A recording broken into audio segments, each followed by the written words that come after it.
Hello friends, तो स्वागत है आप सभी का अपने एनिमे सीरीज के चैप्टर 9 में। चैप्टर 9 की शुरुआत में हमें दिखाया जाता है क्रेविस अपनी स्वॉर्ड के साथ एमसी से फाइट करने के लिए तैयार था। फिर क्रेविस के कॉमरेड्स में से एक बोलता है, क्रेविस की ताकत को हमसे ज्यादा कोई नहीं जान सकता, वो बहुत ताकतवर है। क्रेविस के पास एक स्पेशल यूनिक स्वॉर्ड्समैनशिप पोस्चर है जो सिंबलाइज करता है उसकी ताकत को। वो मास्टर है दोनों में, स्वॉर्ड्समैनशिप एंड मैजिक। वो राइट हैंड में अपनी तलवार पकड़ता है और अपने अपोनेंट्स पर वार करता है अपनी स्वॉर्ड्समैनशिप से, और वो उसका लेफ्ट हैंड अपने पीठ के पीछे रखता है जिसकी मदद से वो मैजिक कास्ट करता है अपने अपोनेंट के ऊपर। जब भी मैं उसे अपने लेफ्ट हैंड को उसके बैक के पीछे ले जाते हुए देखता हूँ, मुझे बहुत डर लगता है, क्योंकि जब भी वो ऐसा करता है वो किसी भी वक्त अपने अपोनेंट को डिस्ट्रॉय करने के लिए तैयार होता है। फिर हमें दिखाया जाता है क्रेविस के अंदर से ब्लू फ्लेम्स निकल रहे होते हैं। उसका कॉमरेड कंटिन्यू करता है, जब भी कोई उसके स्पेस मैजिक में ट्रैप हो जाता है तो उसे क्रेविस से डर नहीं लगता, क्रेविस खुद उसका डर बन जाता है। ये सब इसी तरह होना चाहिए था, लेकिन फिर वो कॉमरेड एमसी की तरफ देखता है। इतनी टेंस सिचुएशन में भी एमसी खुश था, हंस रहा था और वाइन की बोतल से वाइन पी रहा था। उसे देखकर बाकी सब लोग हैरान थे। एमसी को देखकर बाकी के कॉमरेड बोलते हैं, ये इतना रिलैक्स कैसे हो सकता है। फिर एमसी वाइन पीता है और क्रेविस से बोलता है, क्या तुम दिन भर वहीं पर खड़े रहने वाले हो? क्या तुम मुझ पर अटैक नहीं करोगे? एमसी को देखकर क्रेविस अपने मन में बोलता है, मैं इस असिस्टेंट से किसी भी स्पिरिट या माना को सेंस नहीं कर पा रहा। मुझे लगता है इसने तो बेसिक ट्रेनिंग भी कंप्लीट नहीं की। ये बस एक असिस्टेंट है जो वॉरियर को गाइड करता है। लगता है मेरी उम्र जैसे जैसे बढ़ रही है, मैं कुछ ज़्यादा ही कॉन्शियस बिहेव कर रहा हूँ। मुझे उस पर डायरेक्ट अटैक करना चाहिए। इतना बोलकर क्रेविस लाइटनिंग स्पीड के साथ एमसी के ऊपर अटैक करता है और अटैक करते हुए एमसी से बोलता है, हे असिस्टेंट, मैं तुम्हारे इन ट्रिक्स से कोई फंसने वाला नहीं हूँ। अब तुम मर जाओ और अपने मौत के लिए मेरी जितनी बुराइयाँ करनी है कर लो। फिर हमें दिखाया जाता है उस स्पेस मैजिक के बाहर टिया अपने फायरबॉल का यूज कर रही होती है उसे तोड़ने के लिए। वो फायरबॉल स्पेल कास्ट करती है, लेकिन स्पेस मैजिक के ऊपर उसका कोई इफेक्ट नहीं होता। इसे देखकर टिया बोलती है, ये मेरा स्ट्रॉन्गेस्ट मैजिक अटैक था जो मैंने किया। अगर मैं इसी तरह अटैक करती रहूंगी तो शायद ये टूट जाए। उसी के पीछे शिन अपनी स्वॉर्ड को हाथ में लेकर खड़ा था और वो कुछ सोच रहा था। फिर शिन को याद आता है कि एमसी ने उसे बोला था, फ्रीलांसर एक ऐसी जॉब है जिसमें अपने वेपन को अपने माइंड की पावर से कितना भी ताकतवर बना सकते हैं। इसीलिए एक फ्रीलांसर की जॉब बहुत अच्छी जॉब है। उसके बाद शिन अपने मन में बोलता है, अगर मैं उस स्वॉर्ड को बाहर निकाल पाया जिससे मैंने उस डेमन पर अटैक किया था, तो शायद मैं इस ट्रैप को तोड़ पाऊँ। फोकस फोकस फोकस, और जोर से चिल्लाता है फोकस। अपनी आंखें खोलता है। शिन बहुत फोकस था, लेकिन उसका कोई फायदा नहीं। उसकी स्वॉर्ड बिल्कुल नहीं बदलती। फिर शिन बोलता है, ये क्यों नहीं बदली? मैं फिर से फेल हो गया। क्या इस स्वॉर्ड को बाहर लाने के लिए मेरे एफर्ट्स कम पड़ रहे हैं? फिर शिन और टिया को पीछे से आवाज़ आती है, हीरो, क्या तुम मुझे बता सकते हो यहाँ पर क्या हो रहा है? फिर शिन और टिया उस आवाज़ की तरफ देखते हैं और बहुत हैरान हो जाते हैं। शिन बोलता है, आप यहाँ पर क्या कर रहे हैं? फिर हमें एमसी को दिखाया जाता है। वो थोड़ा डिसअपॉइंटेड लग रहा था। क्रेविस उस पर बहुत सारे अटैक्स करता है, उसे मारने की बहुत कोशिश कर रहा था, लेकिन वो जितने भी कोशिश कर ले, एमसी उसके हर अटैक को डॉज कर रहा था। उसके किसी भी अटैक का इफेक्ट एमसी पर नहीं हो रहा था। फिर एमसी बोलता है, क्या बस तुम यही कर सकते हो? क्या तुम इतने ही ताकतवर हो? क्रेविस उसे बोलता है, तुम्हारे मूवमेंट्स एक असिस्टेंट के लिए बहुत अच्छे हैं, लेकिन लगता है तुमने मेरे पावर्स के ऊपर ज़्यादा रिसर्च नहीं की। ये बोलते हुए वो अपने लेफ्ट हैंड को बाहर निकालता है। उसका लेफ्ट हैंड ब्लू लाइटनिंग से चमक रहा था। उसके लेफ्ट हैंड को देखकर एमसी बहुत हैरान हो जाता है। फिर क्रेविस उस पर अपने एक स्पेल से अटैक करता है, ब्लेज मैजिक लाइटनिंग सेवर। उस स्पेल की वजह से क्रेविस बहुत फास्ट हो जाता है। उसके लेफ्ट हैंड से लाइटनिंग निकल रही थी। वो तेजी से एमसी की ओर बढ़ता है उस पर अटैक करने के लिए। एमसी उसके अटैक से बचने के लिए पीछे जाने लगता है, लेकिन वो पीछे नहीं जा पाता। फिर वो पीछे मुड़कर देखता है, वो उस ट्रैप के एंड में था, वो और पीछे नहीं हट सकता था। फिर एमसी फिर से क्रेविस की तरफ देखता है, वो अब बहुत करीब आ चुका था और वो उस पर अटैक करने ही वाला था। फिर क्रेविस एमसी के ऊपर अटैक कर देता है। उसके अटैक की वजह से चारों ओर बिजली चमकने लगती है। क्रेविस का कॉमरेड बोलता है, इट्स ओवर। डेप्यूटी लीडर का ब्लेज मैजिक सिर्फ डिस्ट्रक्शन नहीं करता, नो मैटर तुम अपने बॉडी को कितना भी ट्रेन कर लो। फिर हमें एमसी को दिखाया जाता है। लाइटनिंग अटैक का बहुत बड़ा झटका उसे लगा था। उसका कॉमरेड कंटिन्यू करता है, जो करंट उस ब्लेज मैजिक की वजह से बॉडी में फ्लो करता है वो हमारे सारे नर्व्स को ब्लास्ट कर देता है। तो तुम किसी भी तरीके से अपनी बॉडी को हिला नहीं सकते इस अटैक के बाद। एमसी इस अटैक की वजह से थोड़ा परेशान हो जाता है। उसकी बॉडी ज़मीन पर गिर जाती है, वो अपनी बॉडी को कंट्रोल नहीं कर पाता। फिर क्रेविस उसे बोलता है, तुम्हारा फर्स्ट मूव बहुत अच्छा था, अगर तुम थोड़ी ट्रेनिंग कर लेते तो तुम शायद बहुत कैपेबल बन सकते थे, लेकिन अनफॉर्चुनेटली तुम्हारी लाइफ यहीं पर ख़त्म होती है। इतना बोलकर क्रेविस एमसी के ऊपर अपने स्वॉर्ड से उसके ऊपर बहुत सारे वार करता है। उस अटैक की वजह से एमसी पर बहुत सारे कट्स लगते हैं। उसे बहुत दर्द होता है, उसके मुंह से खून निकलने लगता है। क्रेविस के कॉमरेड्स पीछे से बोलने लगते हैं, हाँ ये तो होना ही था, इसी की वजह से क्रेविस इतना ताकतवर है और कोई उसे लड़ने की सोच भी नहीं सकता। एमसी ज़मीन पर था और क्रेविस उसके सामने खड़ा था। वो एमसी से बोलता है, क्या मरने से पहले तुम्हारी कोई आखिरी विश है? एमसी उससे बोलता है, मैं बस तुम्हें एक लास्ट क्वेश्चन पूछना चाहता हूँ, तुमने नाइट कमांडर को होली स्वॉर्ड के लिए क्यों मारा? तुम तो उसे यूज़ भी नहीं कर सकते क्योंकि तुम एक मैजिशियन हो। क्रेविस बोलता है, क्या यही है तुम्हारी आखिरी इच्छा? तो ज़रूर मैं तुम्हारे इस क्वेश्चन को आंसर करूँगा। इस दुनिया में मैं हीरो के एग्जिस्टेंस को एक्सेप्ट नहीं कर सकता।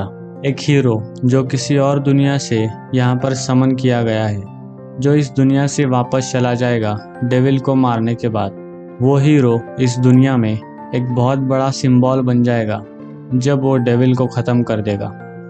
क्या तुमने ये सोचा है इस दुनिया का क्या होगा जब इस दुनिया से डेविल और हीरो दोनों भी डिसअपीयर हो जाएंगे? अगर वो दोनों ही इस दुनिया से डिसअपीयर हो जाते हैं तो इस दुनिया में ह्यूमंस के बीच में वॉर शुरू हो जाएगी अपने कॉन्टिनेंट को और अपने कंट्रीज को बड़ा करने के लिए। तो जो भी उस डेविल को मारेगा वो हमारे नाइट्स होने चाहिए। ये सिनेरियो अच्छा है हमारे कंट्री के लिए और इस पूरी दुनिया के लिए भी। इतना सब बताने के बाद भी लियो ने आखिर में होली स्वॉर्ड को हीरो के हवाले करने के बारे में सोचा। उसने अपना डिसीजन आखिर तक नहीं बदला। मैंने ये सब उससे एक्सपेक्ट तो किया था, लेकिन उसे नाइट कमांडर बनाकर मैंने बहुत बड़ी गलती कर दी। फिर एमसी उससे पूछता है, तुमने नाइट कमांडर को कैसे मारा? फिर क्रेविस उसे बोलता है, तुम्हें क्या लगता है मैं उसके साथ कितने साल तक था? जब तुम किसी के साथ इतने साल तक रुकोगे तब तुम्हें पता चल जाएगा। वो एक मोमेंट जब कोई अपना गार्ड डाउन कर लेता है, उसे परफेक्ट मोमेंट पर तुम्हें अटैक करना होता है, और ये सब मैंने किया एक परफेक्ट नाइट किंगडम के लिए। फिर हमें शैडोज़ में एक फ़ोटो दिखाया जाता है जिसमें क्रेविस ने लियो को पीछे से स्टैब कर दिया था जब उसने अपना गार्ड डाउन कर लिया था।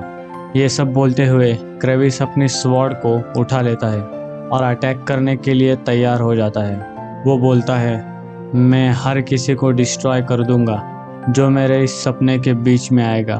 फिर एमसी बोलता है, तो ये सब हुआ था उस वक्त। फिर एमसी हंसता है और अपने मुंह पर जो खून लगा था उसे पोंछता है। उसके बाद एमसी हंसता है और उसे बोलता है, जो स्टोरी तुमने बताई थी वो तो बहुत डिटेल में थी। मुझे नहीं लगा था कि तुम इतनी बातें करते हो। चाहे ये अलग रूट हो, लेकिन तुमसे तो मैं कभी नहीं हार सकता। उसे इस तरह हंसता हुआ देखकर क्रेविस परेशान हो जाता है। वो उसे बोलता है, मैंने तुम पर इतने अटैक किए, तुम बस मरने की हालत में थे, लेकिन यह सब कैसे हुआ? तुम पर एक स्क्रैच भी नहीं है। उसके बाद हमें दिखाया जाता है एमसी ने अपने हाथ में कुछ पकड़ा था और उस पर कुछ लिखा था। क्रेविस उसे ध्यान से देखता है। उस पर लिखा था, अपने पैर के नीचे देखो। उसे पढ़ने के बाद क्रेविस अपने पैर के नीचे देखता है। उसके पैर के नीचे एक मैजिक सर्कल था। वो उस मैजिक सर्कल को ध्यान से देखता है और उसे पता चल जाता है वो सर्कल किसका है। क्रेविस बोलता है, transition magic, a magical circle जो साउंड को ट्रांसमिट करता है। फिर वो एमसी से बोलता है, मुझे बताओ तुम हमारी बातें किसे सुना रहे थे, बताओ तुम इससे क्या करने की सोच रहे हो। फिर एमसी उसे चिढ़ाते हुए बोलता है कि तुम ही गैस कर लो मैं क्या करने वाला हूँ। फिर हमें उस ट्रैप के बाहर दिखाया जाता है। शिन और टिया वहाँ पर रुके हुए थे। फिर शिन बोलता है, अंदर की आवाज़ें क्यों बंद हो गई? लगता है अंदर कुछ हुआ है। अंदर की आवाज़ें शांत होने की वजह से शिन थोड़ा परेशान हो जाता है। वो अपनी स्वॉर्ड को अपने हाथों में पकड़ लेता है और बोलता है, मुझे और ट्राई करना चाहिए, एक बार और, 2 बार ट्राई करना चाहिए। अगर वो भी काम नहीं किया तो 3 बार ट्राई करना चाहिए। मैं हार नहीं मान सकता। फिर वो चिल्लाकर बोलता है, मैं इस वॉल को तोड़कर ही रहूँगा। इतना बोलकर वो अपनी पूरी ताकत के साथ उस वॉल पर वार करता है। तभी हमें एमसी को दिखाया जाता है। एमसी क्रेविस से बोलता है, मेरे क्वेश्चन का आंसर दो। क्या तुम्हें पता है कि एक क्रिएटर क्या कर सकता है? और एमसी रेड लाइट में ग्लो करने लगता है। उसे देखकर क्रेविस हैरान हो जाता है, घबरा जाता है। उसे समझ में नहीं आता कि यह सब क्या हो रहा है। फिर एमसी बोलता है, एक क्रिएटर डिस्ट्रॉय कर सकता है और रीमेक कर सकता है। फिर हमें दिखाया जाता है एमसी के पीछे एक बहुत बड़ा गोलम था जिसका नाम था गोलम ऑफ डिस्ट्रक्शन। फिर हमें उसके बारे में थोड़ा बताया जाता है। द गोलम ऑफ डिस्ट्रक्शन, ये एक गोलम है जो किसी भी चीज़ को डिस्ट्रॉय कर सकता है। वो गोलम डार्क था और रेड लाइट में ग्लो कर रहा था। इसके बाद एमसी उस गोलम से एक अटैक करता है उस स्पेस मैजिक को ब्रेक करने के लिए। सेम टाइम पर बाहर से शिन भी उस वॉल पर अटैक करता है। तो जैसे ही शिन बाहर से अटैक करता है वो वॉल टूटने लगती है और एक बहुत बड़ा ब्लास्ट होता है जिसकी वजह से स्पेस मैजिक पूरी तरह से टूट जाता है। जो लोग केज के बाहर थे उन्हें लगता है इस केज को शिन ने डिस्ट्रॉय किया, और जो लोग अंदर थे उन्हें पता था इस मैजिक को एमसी ने डिस्ट्रॉय किया है। ये सब देखकर क्रेविस बहुत परेशान हो जाता है। वो बोलता है, क्या मेरा स्पेस मैजिक ब्रेक हो गया? यह इम्पॉसिबल है। ये एक असिस्टेंट ये सब कैसे कर सकता है? फिर क्रेविस को पीछे से एक आवाज़ आती है, क्या तुमने जो भी बोला वो सब सच था? फिर क्रेविस अपने मन में बोलता है, ये वॉइस तो बहुत जानी पहचानी है। फिर क्रेविस पीछे मुड़कर देखता है। पीछे किंग खड़े थे। वो बोलते हैं, मेरे पुराने नाइट क्रेविस। फिर क्रेविस बोलता है, योर मैजेस्टी, आप यहाँ पर क्या कर रहे हैं? फिर किंग बोलते हैं, मुझे पता चला कि तुम नाइट कमांडर के मर्डर के पीछे कुछ प्लानिंग कर रहे हो। असिस्टेंट केज ने मुझे ये सब बताया, पर मुझे नहीं लगा था कि ये सब सच होगा। लेकिन अब हमने तुम्हारी सारी बातें सुन ली है। क्रेविस अपने मन में सोचता है, क्या इस असिस्टेंट का ट्रांसमिट मैजिक मेरे स्पेस मैजिक को बाईपास कर गया? क्या इस असिस्टेंट के मैजिक स्किल्स मेरे मैजिक स्किल्स को सरपास करते हैं? उसके बाद क्रेविस एमसी की ओर देखता है। स्पेस मैजिक के टूटने के बाद एमसी सबके सामने वीक होने की एक्टिंग करने लगता है। वो बोलता है, क्या एक असिस्टेंट का मैजिक तुम्हारे मैजिक को सरपास कर सकता है? फिर एमसी बहुत वीक होने की एक्टिंग करता है और बोलता है, ये बुरा आदमी ये मुझे मारने की कोशिश कर रहा था। अगर तुम यहाँ पर मुझे बचाने नहीं आते तो ये सच में मुझे मार ही देता। एमसी को ऐसा देखकर शिन उसके पास आता है, उसे पकड़ लेता है और बोलता है, क्या ये सब मैंने किया? मुझे तो लगा ये अपने आप ही टूट गया। फिर एमसी उसे बोलता है, हीरो मेरी मदद करो, क्या मैं मर रहा हूँ? पीछे से क्रेविस ये सब देख रहा था। वो अपने मन में बोलता है, मैं सच में इसे मारना चाहता हूँ। फिर किंग क्रेविस को आवाज़ देते हैं। किंग की आवाज़ सुनकर क्रेविस अपने घुटनों पर आ जाता है। फिर किंग बोलते हैं, लियो को मारने के लिए और जो भी तुम अब प्लानिंग कर रहे थे उसके लिए तुम्हें एग्जीक्यूट कर देना चाहिए। लेकिन मैं तुम्हारी लॉयलिटी को जानता हूँ। तुमने जो तरीका अपनाया वो गलत था, लेकिन उसके पीछे तुम्हारे जो इंटेंशंस थे वो इतने बुरे नहीं थे।